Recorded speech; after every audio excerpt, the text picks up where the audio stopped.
જિલ્લામાં સાર્વત્રિક વરસાદથી જનજીવન પ્રભાવિત થઈ રહ્યું છે। વાપી ઈસ્ટ અને વેસ્ટને જોડતો રેલવે અંડરપાસ પાણીમાં ગરકાવ થયો।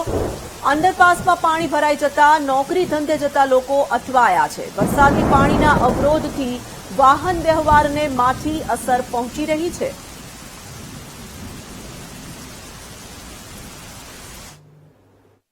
વલસાડ જિલ્લામાં ગત મોડી રાતથી વરસાદની શરૂઆત થઈ છે અને જે રીતે વરસાદ હવે મુશ્કેલીનો વરસાદ સાબિત થઈ રહ્યો છે।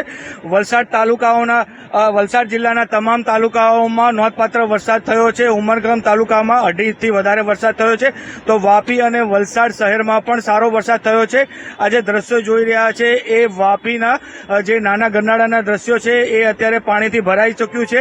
આ રેલવે ગરનાળા એ મુખ્ય બાઇક વાહનો માટે મુખ્ય રસ્તો છે અને સવારથી જે નોકરી ધંધા જતા લોકો અટવાયા છે। આવો વાત કરીએ જે વાહન ચાલકો છે, શું મુશ્કેલી પડી રહી છે। આપનું નામ? મારું નામ ભરતભાઈ છે। ભરતભાઈ, ક્યાં જવાનું, શું તકલીફ છે? મારે વાપી ટાઉન જવાનું છે। જોબ વાપી ટાઉનમાં જ કરું છું ઓફિસમાં, ને રોજ મારો અપડાઉન કરવાનો ટાઈમ છે। પણ આ નાળુથી રોજ વરસાદના ટાઈમ પર આ નાળું ફૂલ થઈ જાય તો બહુ ઘણી પ્રોબ્લેમ થાય ને ઘણા લોકોને પ્રોબ્લેમ થાય। ફરીને જવું પડે। આ રસ્તો એક જ છે, બાકી ફાટક પર તો બહુ ઘણું જામ રહ્યું। બરાબર, સરકારને એ જ વિનંતી કે ભાઈ આનો જલ્દીથી જલ્દી નિકાલ કરે ને વરસાદના ટાઈમ પર બહુ પરેશાની, તો ભયંકર પરેશાની, રસ્તા બી ખરાબ છે। એટલે કે નાના વાહન ચાલકોને મુશ્કેલીનો સામનો કરવો પડે છે। અન્ય એક વાહન ચાલક છે, એમની સાથે સીધી વાત કરવાનો પ્રયત્ન કરીશું। શું નામ છે તમારું? અલ્પેશ પરમાર। અલ્પેશભાઈ, આ ક્યાં જવાનું છે, શું તકલીફ થાય છે? અમારે વાપી ટાઉન જવાનું છે પણ બધે પાણી ભરાઈ ગયેલું છે, તો ક્યાંથી જાય તે તકલીફ છે અમને। બધે રસ્તાઓ બે ખાડા હેરાન થઈ ગયેલા સામે, કાંથી ક્યાં જાય એમ।